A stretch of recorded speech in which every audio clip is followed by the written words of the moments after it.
She was 24 years old, and she had been handed a piece of land nobody else wanted. No inheritance to speak of, no dowry, no husband waiting at a parish gate, just a canvas satchel with her mother's paring knife wrapped in linen, 7 pounds and 4 shillings sewn into the hem of her traveling coat, and a folded letter from a duke's steward informing her that the orchard at Briar Hollow, some 23 acres of unpruned apple trees on the western edge of the estate, was hers by the duke's particular arrangement, to have and to hold and, everyone assumed, to fail at. The trees were 40 years neglected. The press house leaned. The cottage roof let in the rain in 3 separate places, and the duke, when he signed the paper, had smiled the small, pinched smile of a man who believed he was watching a young woman walk very calmly toward her own public disgrace. But what nobody in the great house knew, and what Lucy Cole herself did not yet know on the morning she stepped down from the carrier's cart with her satchel under her arm, was that the old orchard held, beneath its lichen and its rot and its brittle gray branches, a secret that would, within 2 short seasons, place a bottle of Briar Hollow cider on the polished sideboard of a royal table, and put a name on the lips of men who had never troubled to learn it before. So settle in, pour yourself something warm, and stay close, because this is a story worth the sitting. And before we begin, if you enjoy tales of quiet women and stubborn land and the small revenges of good work, do consider subscribing and let us know in the comments where in the world you are watching from tonight, because the fire is lit and there is room enough at the hearth for all of us. This is the story of Lucy Cole, who was 24, and of the orchard nobody wanted, and of the cider that changed everything.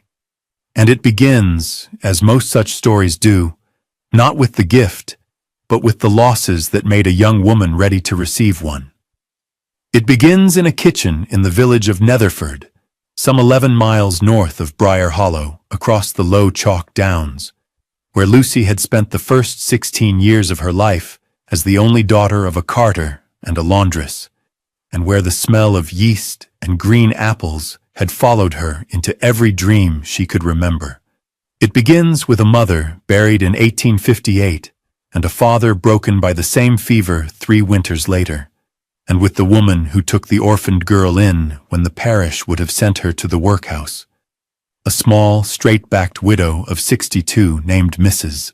Harbottle, who had been cook and still-room keeper at the Briar Hollow Dower House for 31 years, and who possessed, in her spare cottage on the lane behind the church, a set of copper preserving pans, a shelf of muslin-wrapped receipts, and an unshakable conviction that a girl with clever hands need never go hungry in this world, if only she was taught properly what to do with them.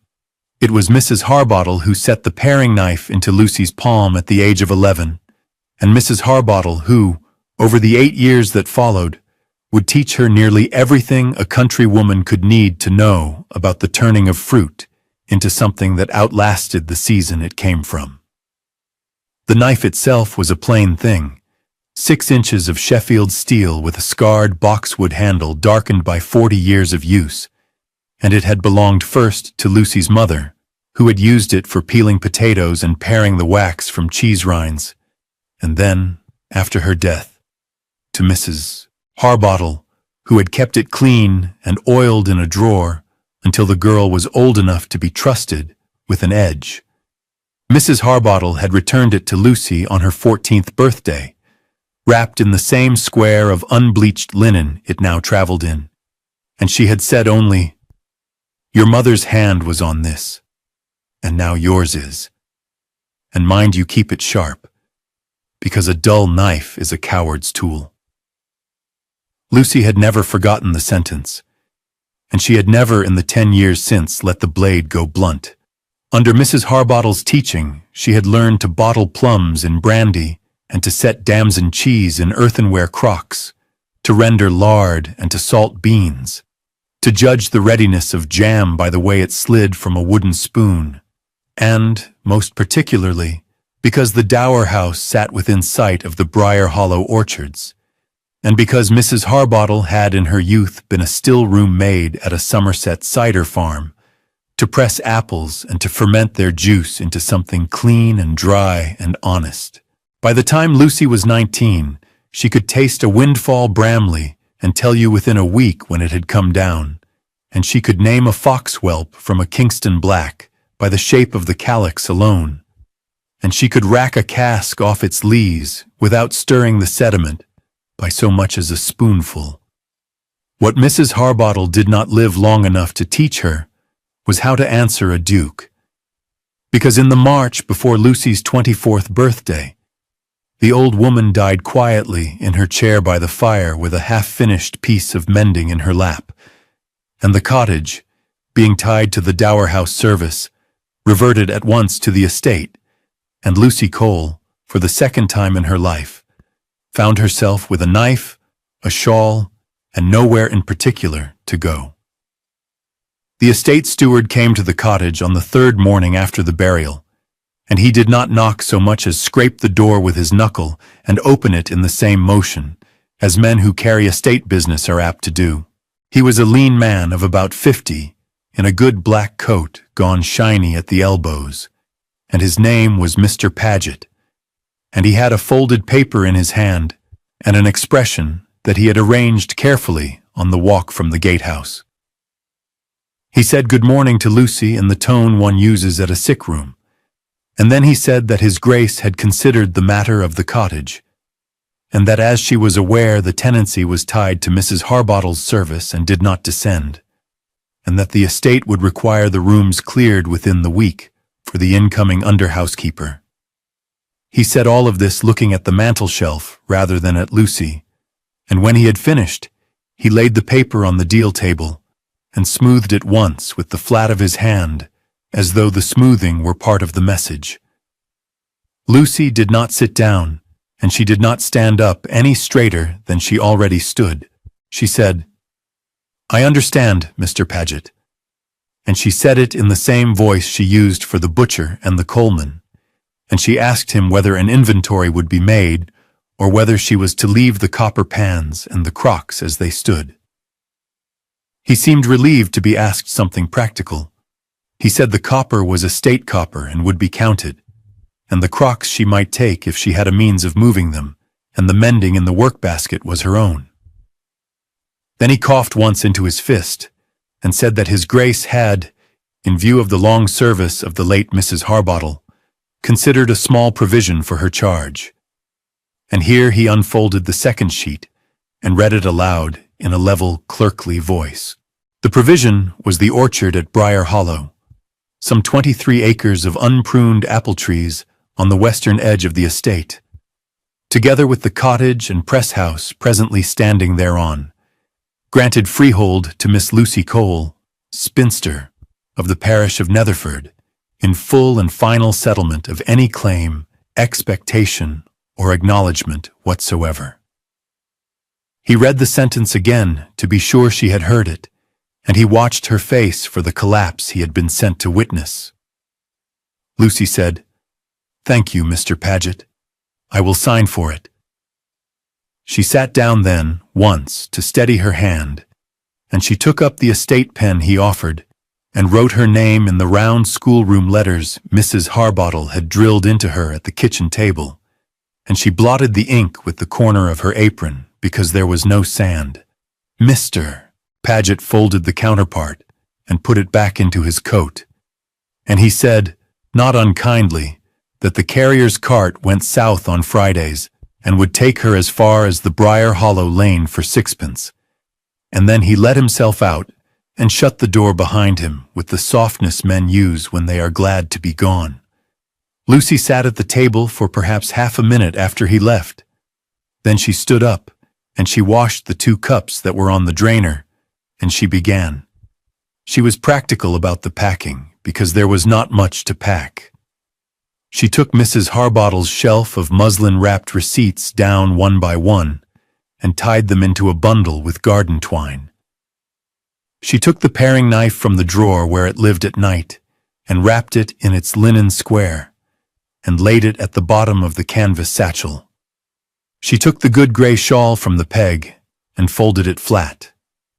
And she took her Sunday boots and her weekday boots and the winter coat that had been her mother's before it was hers.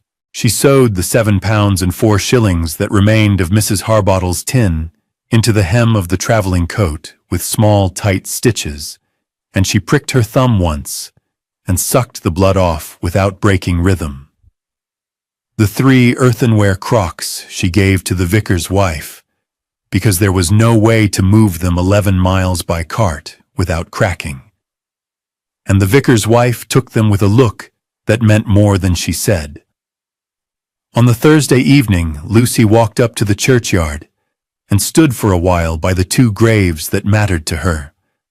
Her mother's under the yew and Mrs. Harbottle's still raw and unturfed by the wall. And she said nothing aloud because there was no one to hear it, and she was not in the habit of speaking to the dead. She went back to the cottage and slept on the floor in her coat, because the bed had been stripped and folded for the incoming under-housekeeper, and she was awake before the light. The carrier's cart was a broad, low wagon drawn by a bay mare gone grey about the muzzle, and it left Netherford at 6:30 on the Friday morning, in a fine, spitting rain that was not quite committed to falling. The carrier was a man called Weeks, who knew Lucy by sight and asked no questions beyond her destination, and he handed her up onto the plank seat and set her satchel between her feet and clucked at the mare, and they went. The lane out of Netherford climbed for a mile between hedges of blackthorn just breaking into leaf, and then it opened onto the low chalk downs that lay between the village and Briar Hollow. And Lucy watched the country she had known all her life fall away behind her shoulder, without turning her head to look at it. The downs were wide and pale and empty at that hour, with the flint showing through the turf where sheep had scuffed it, and the sky above them was the flat, wet gray that would burn off by noon or would not, and either way it made no difference to the mare's pace. They passed a shepherd with a dog and a flock of Southdowns moving slowly northward, and they passed a milestone cut with the figure 7, and they passed a rookery and a stand of beeches where the birds were quarreling over last year's nests. Lucy felt the cold come up through the boards of the cart, into the soles of her boots, and she felt the damp settle into the wool of the shawl she had drawn over her head. And she felt, somewhere below the cold and the damp, the small hot fact of the folded paper in her pocket that said the orchard at Briar Hollow, some 23 acres of unpruned apple trees on the western edge of the estate, was hers. Weeks stopped once at a stone trough to water the mare, and he offered Lucy a heel of bread and a piece of hard yellow cheese out of a napkin, and she took the bread and refused the cheese because she did not want to eat another person's dinner.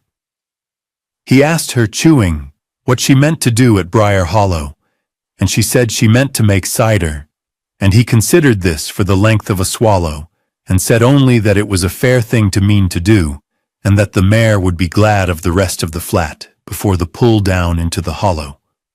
They came down off the flat an hour later, and the road turned between 2 thorn hedges and dropped by a long, slow gradient into a hollow of pasture and coppice. And at the bottom of the hollow, where the lane forked left toward the great house and right toward the western boundary, Weeks drew up the mare and pointed with the butt of his whip. The orchard lay behind a low wall of local sandstone, brown-gray and pocked, mortared once and now more moss than mortar, and the wall ran the length of a field and disappeared behind an elder brake and came out again beyond it. And inside the wall, the trees stood in uneven rows that had once been straight. Lucy climbed down and paid the 6pence from a small purse at her waist, and Weeks touched his hat and turned the mare back toward the lane, and Lucy stood for a while with the satchel between her feet, looking at what was hers. The orchard was 23 acres by the paper and looked more by the eye, and the trees were old, 40 years by the steward's letter, perhaps 50 by their girth, and they had not been pruned in a decade or more. The branches crossed and recrossed one another in a dense gray lace, and lichen hung off them in long, pale beards, and the water shoots stood up out of the main limbs like the bristles on a boar's back. Several trunks were split down the heart from old frost. Two had fallen and lay across the grass with the crowns still leafing feebly out of the horizontal wood. The grass between the rows was up past her knee and full of dock and thistle and the brown skeletons of last year's cow parsley. Underneath it, where she pushed the stems aside with her boot, she saw windfalls of the previous autumn gone soft and brown into the turf, and among them, still recognizable by shape and by the pale russeting on their skins, apples she knew. A foxwhelp, a small tight Kingston black, a broad-ribbed cooker she thought might be a Tom Putt. The cottage stood at the north end of the orchard against the wall, one story of the same brown sandstone with a slate roof gone spongy in 3 patches, a single chimney of soft red brick leaning a 1/4 inch off the true. A plank door hung on strap hinges, and 2 casement windows with the leaded glass mostly whole. Beside it, sharing a party wall, was the press house, a low, open-fronted shed of stone and timber, 20 feet by 14, with the near gable settled 2 inches into its footings and the ridge sagging in a shallow curve. Inside the press house, Lucy could see the frame of an old twin-screw press, oak by the look of it, and a stone cheese bed the size of a mill wheel set into the floor. And against the back wall, a rack of empty barrels furred with mold. The cottage door was not locked. She lifted the latch with her thumb and went in. 2 rooms, flagged with the same brown stone as the walls, a hearth of dressed stone with an iron crane still hanging in it, a deal table scrubbed to the grain by years of some other woman's hand, a box bed built into the recess by the chimney, a shelf of pewter with 3 plates and a cup, a small window on the north wall let in cold gray light onto a square of floor where the rain had come through and stained the flags dark, and above that stain the ceiling plaster had bellied down in a soft brown bulge she could have put her fist through. In the corner behind the door stood a churn with the dasher still in it, dry as bone. It smelled of damp lime and old smoke and mice, and beneath those a thin, sweet ghost of apple that had never quite gone out of the timbers. Lucy set the satchel on the deal table, untied the shawl from her head, folded it, laid it on the satchel, and went out again to look at the press house properly before the light failed. She spent the last hour of the afternoon on her hands and knees in the press house dust, working outward from the cheese bed, and it was on the second morning, when she had swept the floor and lifted the loose slates from the ridge and begun to sort the tools racked against the back wall, that she found what she found. The tools hung on iron pegs driven into an oak plank fixed to the stone. 3 racking irons, a mallet, a cooper's adze, a scoop, a bung starter, a wooden shovel worn thin along one edge. Behind the plank, where a 4th peg had rusted through and left the plank, standing a finger's breadth off the wall, she saw the corner of what she took at first for a scrap of sacking pushed in to steady the fixing. She worked the plank loose with the adze, lifted it down, and found that a stone in the wall behind it had been cut out and reset dry, without mortar, and that the stone came away in her hands with a small, dry grating sound and left a cavity the size of a bread crock hollowed back into the thickness of the wall. Inside the cavity, wrapped in oiled canvas gone stiff with age, was a small tin box of the kind grocers used for tea.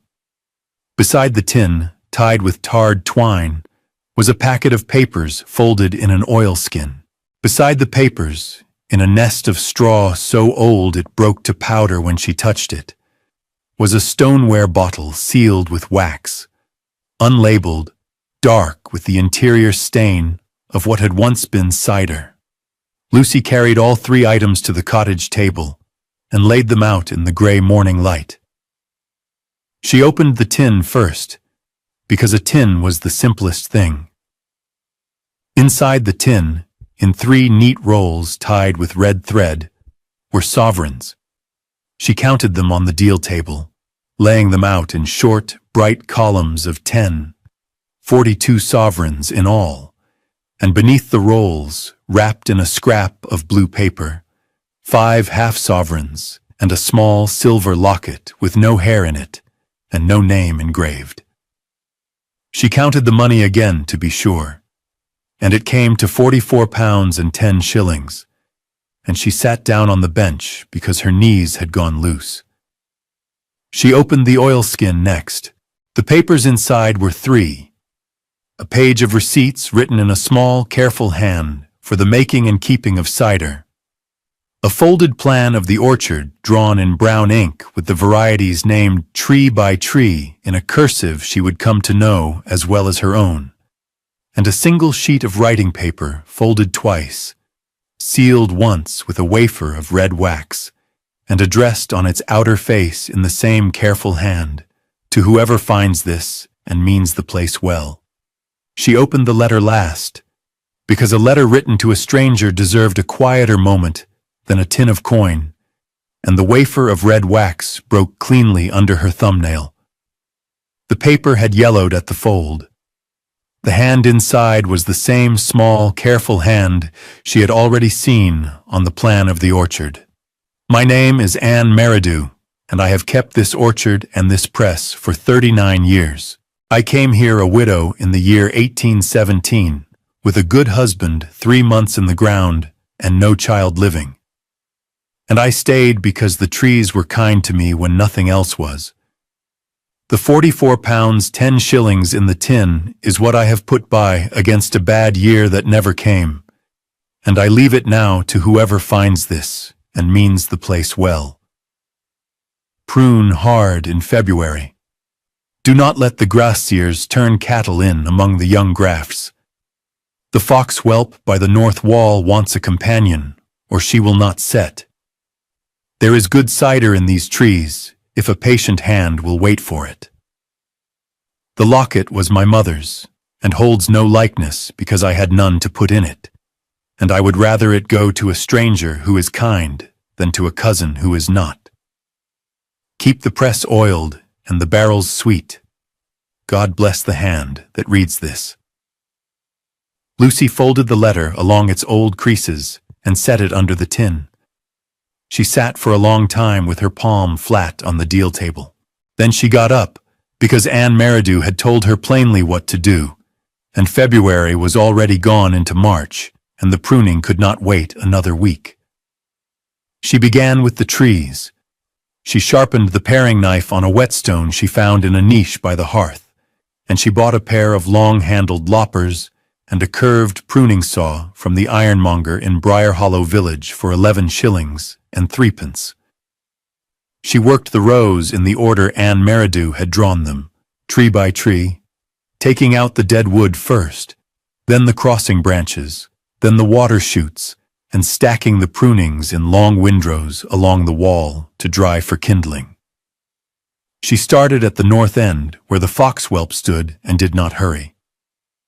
She pruned 6 trees on the first day, 9 on the second, and by the end of the first week she had opened the crowns of 32. The village came to her in small pieces. On the 4th morning, a woman of about 60 walked up the lane with a covered basket and set it on the wall. She was Mrs. Byatt, the baker's widow, and she had brought a loaf of household bread, a pat of butter wrapped in a cabbage leaf, and a jar of pickled beetroot, and she said only that she had known unmarried as a girl and had wondered who would come. Lucy thanked her and asked what she owed. Mrs. Byatt said nothing was owed and that she was walking past anyway. She came back the following Wednesday with a bowl of dripping and a bundle of clean rags, and after that, on most Wednesdays, with something. On the 6th day, a man in his 40s in a leather apron came from the cooperage at the crossroads with a boy of about 12 behind him, carrying a stave plane and a pair of crow's irons. He was Mr. Ashwell, cooper, and he had heard from Weeks that the barrels in the press house wanted looking at. He walked the rack, tapped each cask with the back of his knuckle, listened, set aside 4 as beyond saving, marked 7 as needing new heads, and named the price for the work at £2 3 shillings inclusive of oak and hoops. Lucy paid him £1 on account from the tin, and he took the 7 barrels away in a flat cart the same afternoon. Old Truscott came on the 7th day. He was 71, had pruned the Briar Hollow orchards for 40 years before his hands grew unsteady, and he walked slowly along Lucy's windrows without speaking for nearly an hour. Then he pointed at a tree she had thinned and said she had left 1 leader too many, and at another and said the cut was good, and at the foxwhelp by the north wall and said Anne Merridew had planted that tree herself in the 2nd year of the young queen. He came back 3 mornings a week after that and sat on an upturned box with a mug of tea and told Lucy which trees to trust and which to graft over. She paid him in tea and cider promised for the autumn. The press house came next. A slater named Hobbs, 34, replaced the ridge and 11 slates for £1 8 shillings and mended the cottage roof for another 12. A carpenter called Endicott jacked the near gable up on green oak posts, drove new pegs through the pressed frame where the old ones had shrunk, and rehung the plank door on straight hinges. The stone cheese bed Lucy scrubbed herself with sand and lye, until the pale grit of the sandstone showed clean. She oiled the twin screws of the press with tallow warmed in a pan on the hearth, and she turned each screw down and up its full travel to make sure the threads ran true. By the middle of May, the trees stood open to the light. The press house was straight, the cottage roof was dry, and Lucy had spent £9 2 shillings and had £35 8 shillings left in the tin. Word travelled along the lanes in the slow way of country places, and by June, the orchard had a name in the mouths of people who had not spoken it in 20 years. Mrs. Byatt's Wednesday visits became a small institution. Bread, butter, and whatever news the village had produced since the last. Old Truscott took his tea sitting on the same upturned box each morning, and left his walking stick leaning against the north wall so that Lucy knew he was there before she saw him. The vicar's wife from Netherford sent down the 3 earthenware crocks by the summer carrier because the vicar's cellar had no use for them, and Lucy did. Weeks brought the crocks and would not take payment for the carriage. Lucy began to keep a small book of her own, in Anne Merridew's careful style, on a ledger she bought for 1 and 6pence at the stationer's in the market town. She wrote the date, the weather, the tree, the work done. She wrote the varieties in the order Anne Merridew had drawn them, and where a tree had died, she wrote replant beside its number, and left a line for the grafting stock she would want in the winter. She kept the ledger on the deal table beside the paring knife and the letter, and she read a page of the receipts each evening by the light of a tallow dip while the fire settled in the grate. People in the village learned to call her Miss Cole. The blacksmith, a man of 40 named Hensley, made her a set of long-tined pomace forks to her own drawing, and refused payment for the second one because, he said, the first had come out crooked, and he owed her the pair.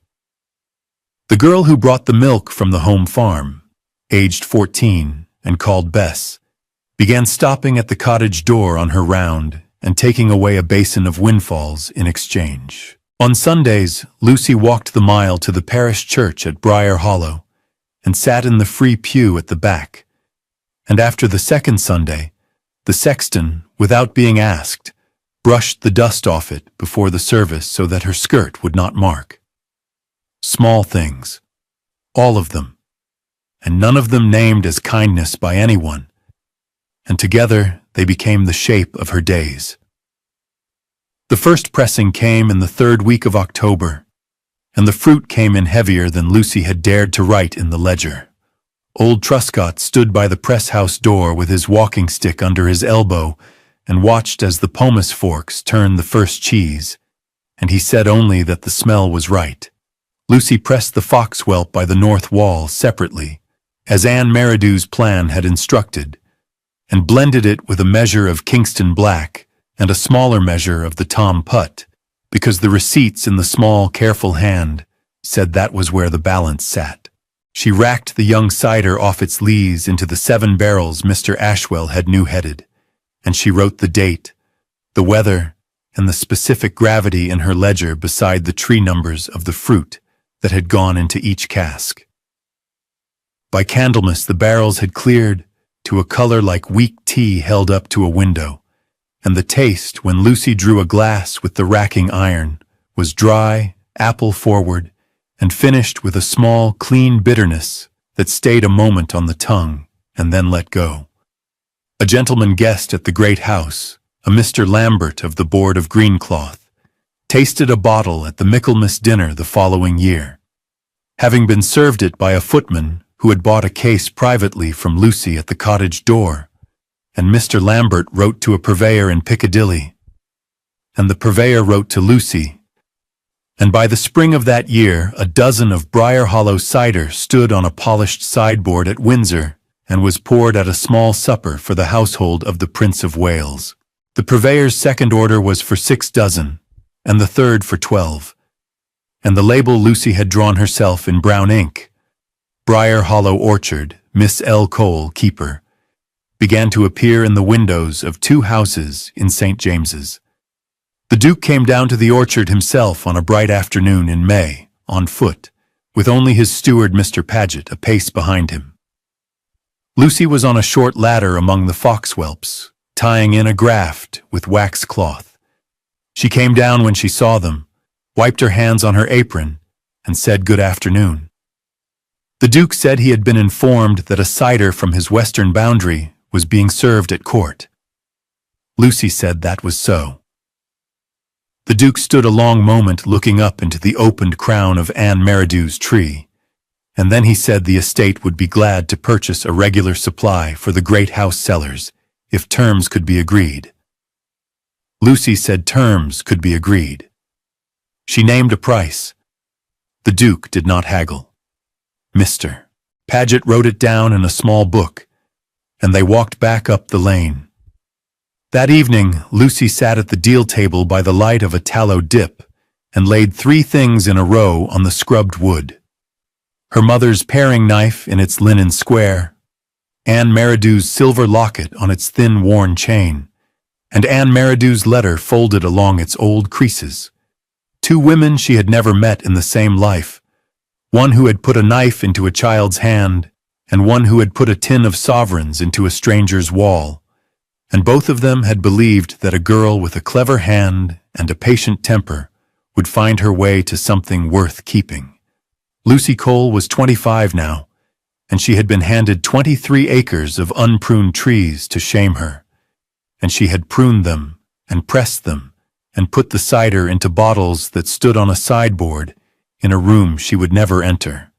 It was the best insult anyone had ever paid her. If this story stayed with you, take a moment to press the subscribe button and share it with someone who believes, as Anne Meridew believed and as Mrs. Harbottle believed, that quiet work outlasts loud judgment. Leave a small note in the comments and tell us where you are watching from tonight. The village, the town, the country, the kitchen table, the long drive home. Because we like to know who is sitting with us by the fire. Tell us, too, the name of the person who first put a good tool into your hand and trusted you to keep it sharp. Whether that tool was a knife, a needle, a pen, a ledger, a spade, or only a steady word spoken at the right moment.